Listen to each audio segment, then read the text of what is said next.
Now, as we just saw, the Aussie market reversed an early rise early in the session, closing down about 0.6% falls in resources, very much pushing the bourse lower. So, are we starting to see the beginning of a pullback following the recent rally on both global and local markets? Let's get a little bit more with McCarthy, Chief Market Strategist at CMC Markets Stockbroking.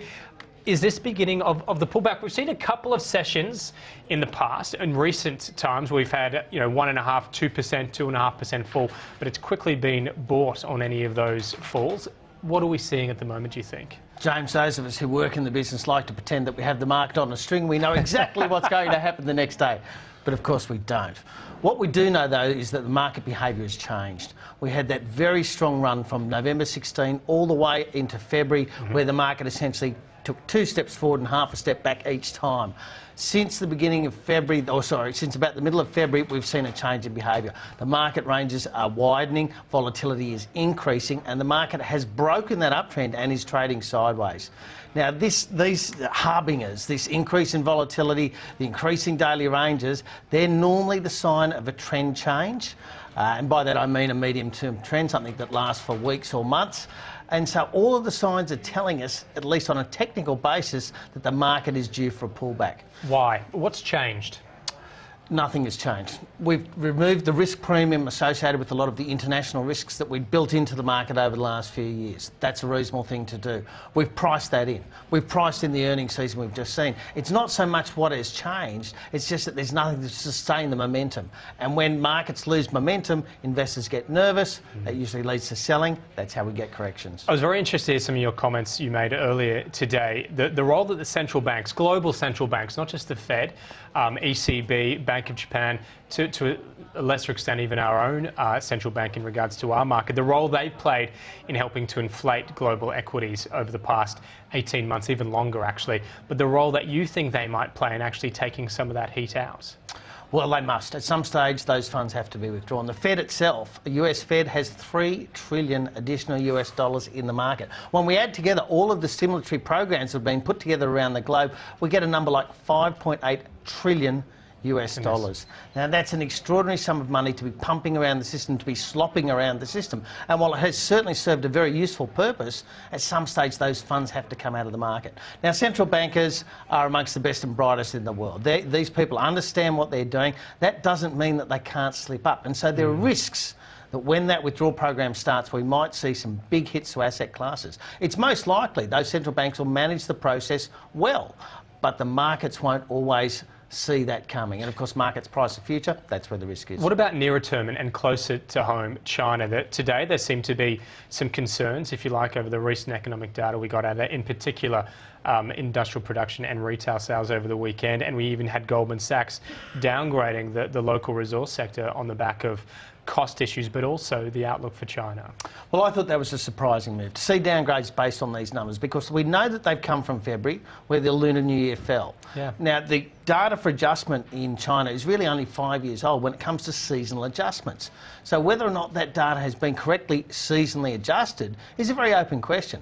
If the trends were to continue, if we saw that weakening industrial production continuing, if we saw those very weak retail sales continuing, and we saw inflation continuing to rise, coming in at 3.2% on this read, that would be a big problem, because it would almost force the central authorities in China to tighten. Now, that wouldn't derail their growth, but it might take it from that 7.5% target to a 6.5% target.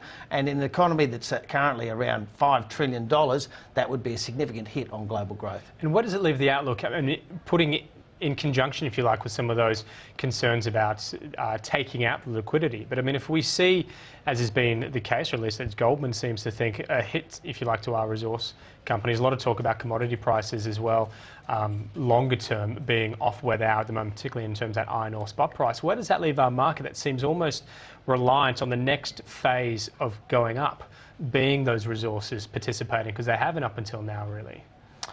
They haven't. They didn't. They did run ahead of the market, let's remember. In the big bull run from March 2009, resource companies were at the forefront. Seems a while ago now. It's only recent history, James.